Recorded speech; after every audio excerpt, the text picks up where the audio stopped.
Good day, viewers. I'm Chris Secure Future Village. This is my channel. In this channel, I share news content and talk realities out of issues. Breaking news, breaking news, breaking news, my people. All obedient in the house. Listen to this news is very vital. Senator Abure and other APC senators have visited Julius Abure, the national chairman of Labour Party. They went there to convince him so that he tell Peter Obi to withdraw the case against Tinubu. The president declared so that they will all work together. You can see the plan of APC government did not work when they were using Apapa Lamidi. After he wanted to satisfy their paymaster, now the plan of Apapa Lamidi has failed them yesterday woefully.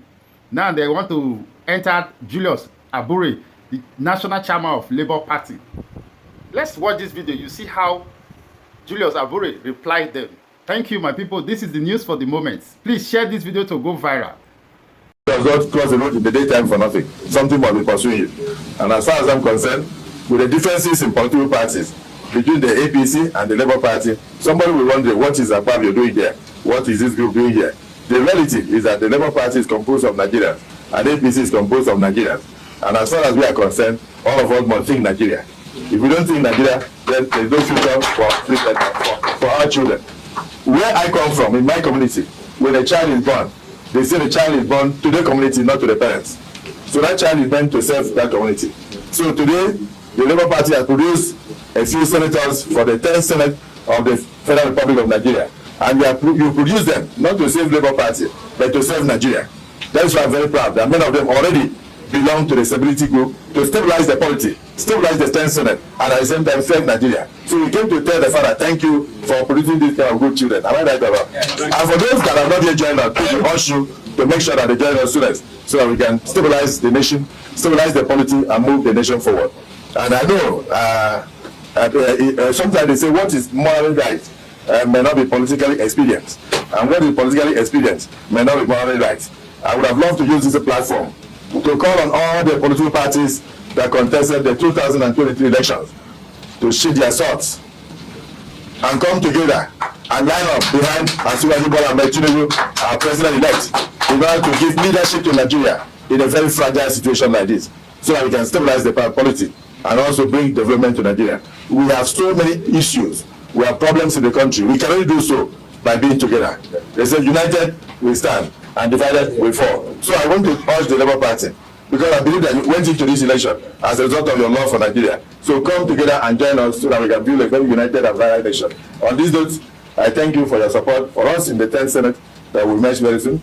And I don't want to belabor the issue because I'm talking to Labour. So I thank you so much for this opportunity for receiving us. Thank you, and God bless you all. I want to specially congratulate you on your election and re-election. I say election because some are coming for the first time and some of you are re-elected. I congratulate you for this feat because I know that it wasn't an easy journey. And for you to earn the confidence of your people to be elected and re-elected is worth congratulating you.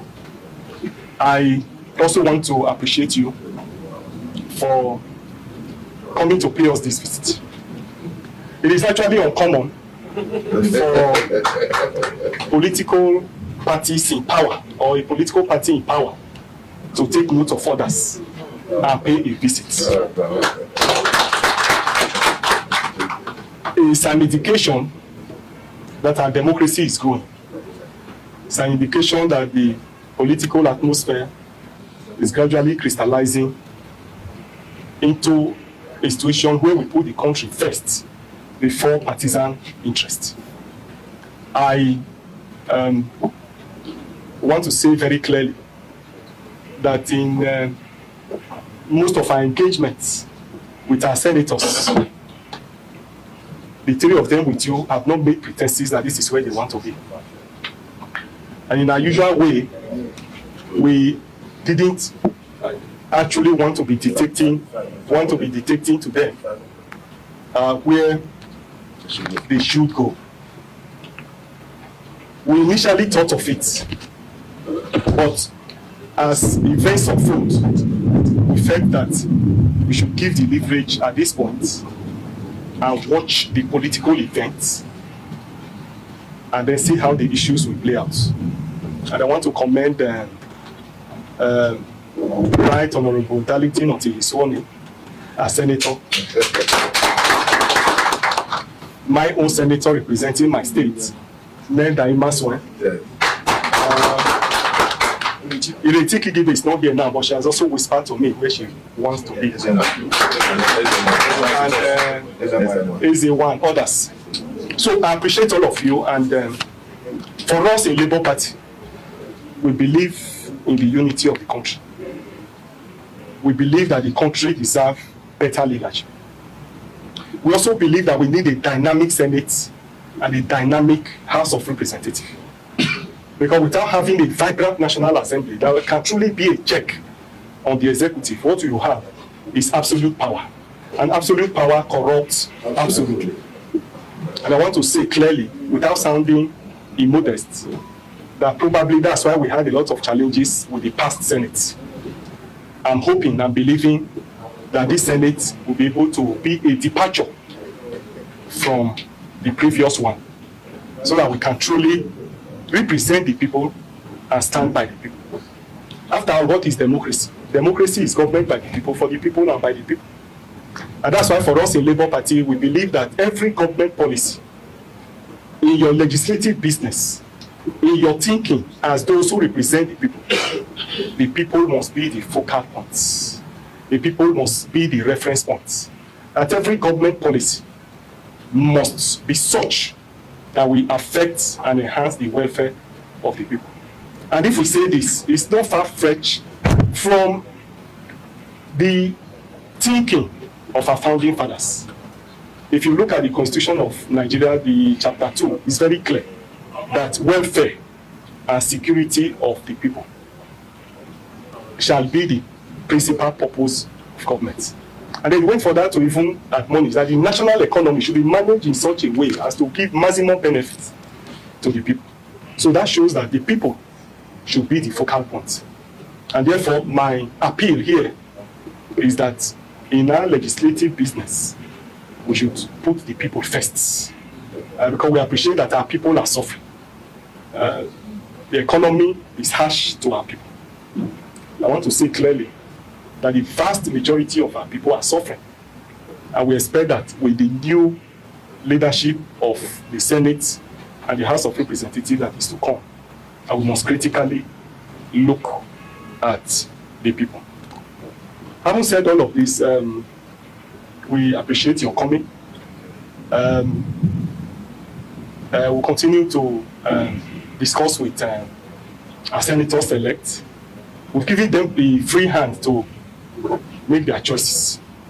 But this is not to say, however, that when the time is getting closer, that we won't be able to point the direction. But I want to say clearly that you are the first to have taken the initiative to come and tell us what you want. Somebody who does not ask you for a marriage, you won't give your child to the person to be wedded. And so for now, you are the only one that have come to ask us a hand for a marriage, and we appreciate your coming. And when in-laws come to the house, you don't drive your in-laws away. So we welcome you, we appreciate you for coming. I want to quickly put on record here, just for the records, that we are in court in respect of the presidential election. And you know we are challenging the processes leading to that election. In all our campaigns, we didn't make pretenses about it. We said it clearly that we believe in the process leading to the election rather than the outcome of the election. And therefore, for us in Labour Party, you are aware that we are not comfortable with the processes leading to the election. And I want to say clearly that this is not the forum for us to engage on that. But because you have made such remark, it will be unfair for me not to put the record straight. And that's why I want to say it here clearly, that the 2023 presidential election is what we are challenging. We are currently in courts in it, and we are interested in the processes leading to that election and not the outcome itself. I probably feel that I needed to put that on record before it will be carried that Labour Party is supporting Asiwaju Tinubu. No, no, no. For us, it's a no-go area for us. So I probably feel I needed to put that record straight. So having said this, I want to appreciate you. I welcome you. I followed the track record of Senator Akpabio, not in the Senate, but when he was governor of Akwa Ibom State. His records are parallel. His achievements are there. And most of the people he touched his life are my friends. And so I have no doubt in his capacity to provide quality leadership.